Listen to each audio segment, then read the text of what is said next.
do you reboot your real estate business when you've moved by an hour or a state or a whole country? I mean, it sounds hard to change areas when you're in a people business. But let me remind you of something. Real estate is more about the soft skills than the hard skills.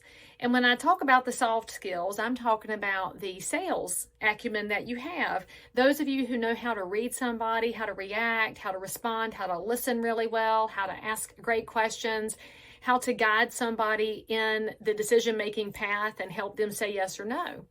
The hard skills are the geography, the neighborhoods, the builders, the permitting, the zoning, the politicians, the schools. You can learn the things pretty quickly as long as you have the acumen for connecting to people. So now that you're realizing, okay, I still got the skills, I know how to do this, I know how to do real estate, now I just have to put the pieces in place where I am.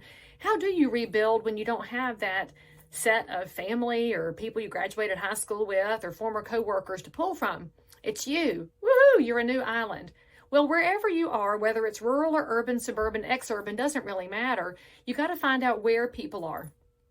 Now, if you moved here to the Concord area, you will find people in the places where they spend time. And if you're wondering what that means, well, if you like to drink a beer with people after work, you might go to Little Roberts in downtown. If you're the person who likes to play handbells, you'll go join First Presbyterian. If you want to get involved with the art scene, you can go to the Old Courthouse Theater, or maybe you want to volunteer with the Cabarrus Victims Assistance Network and help battered women. There's all these different places where people are, and it goes back to what they enjoy, where their hearts are, where their passions are, and that's where you'll actually find people with whom you connect to.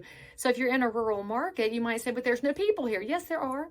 Now, they might not be at your traditional strip mall because you might not have a strip mall. So where are the people? Are they at a church?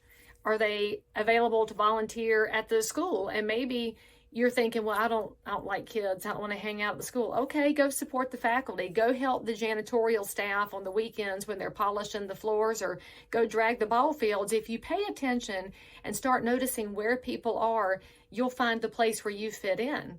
And then you'll start to do the things you're good at, those soft skills. You'll start asking them, well, where'd you go to high school? What have you always done for a work in life? Where'd you meet your husband, your wife, your ex-wife, your ex-husband? Just build conversations. That's how you rebuild a real estate business. It's all about rebuilding conversations. And for those of y'all that haven't even moved, but you feel like life is completely different because you've lost a spouse or your kids have left the house, this applies to you too. Where are the people with whom you have something? And then you start the conversations, and then your business starts to really rebuild itself. And spoiler alert, if you did real estate for 20 years in one capacity, but now you're changing it to another one, you don't have to spend 20 years rebuilding. You'll find that your learning curve is more of a hockey stick because you still have the skills. Just remind yourself of that.